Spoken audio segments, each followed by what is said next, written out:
Bonjour à tous. Aujourd'hui, je vais vous raconter l'histoire fascinante de la Grande Muraille de Chine, l'une des constructions les plus impressionnantes jamais réalisées par l'homme.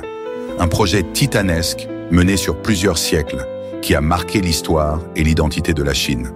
Tout commence au IIIe siècle avant Jésus-Christ. À cette époque, la Chine n'est pas encore unifiée. Plusieurs royaumes se livrent des guerres incessantes pour le contrôle des territoires. Mais en l'an 221 avant Jésus-Christ, un homme parvient à réaliser l'impensable.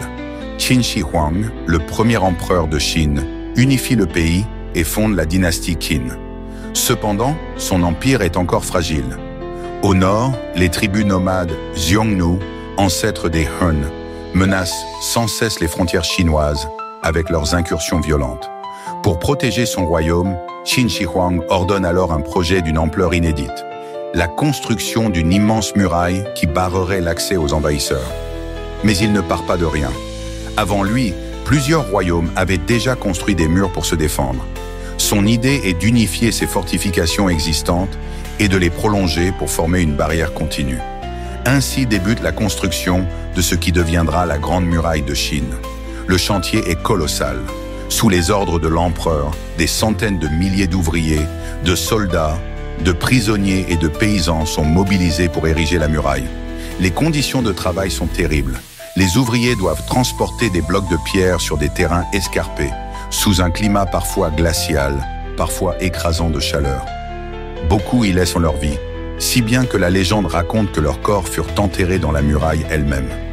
À cette époque, la muraille n'est pas encore celle que l'on connaît aujourd'hui. Elle est principalement faite de terre compactée, renforcée par du bois et des roseaux.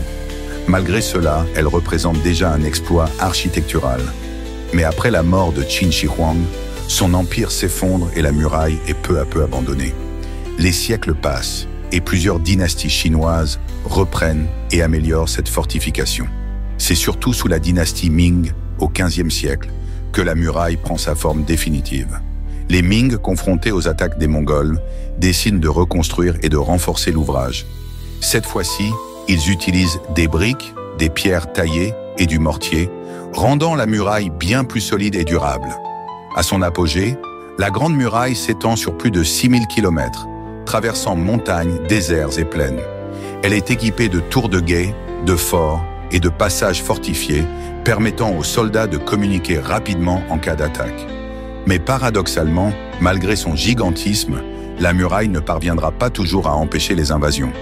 En 1644, les Mandchous réussissent à franchir la muraille et prennent le contrôle de la Chine, mettant fin à la dynastie Ming. Avec le temps, la Grande Muraille perd son rôle militaire et tombe en partie en ruine. Pourtant, elle demeure un symbole puissant de la Chine et de son histoire. Aujourd'hui, elle est l'une des 7 nouvelles merveilles du monde et attire chaque année des millions de visiteurs venus admirer cet exploit d'ingénierie humaine. La construction de la Grande Muraille est bien plus qu'un simple projet défensif. C'est un témoignage de la détermination, du savoir-faire et de l'ingéniosité du peuple chinois à travers les siècles. Un monument hors du commun, dont l'histoire continue de fasciner le monde entier. Et voilà pour aujourd'hui. Demain, nous partirons à la découverte d'un autre exploit monumental. L'édification des pyramides d'Égypte, un mystère qui intrigue encore les chercheurs. À bientôt pour une nouvelle page d'Histoire vraie.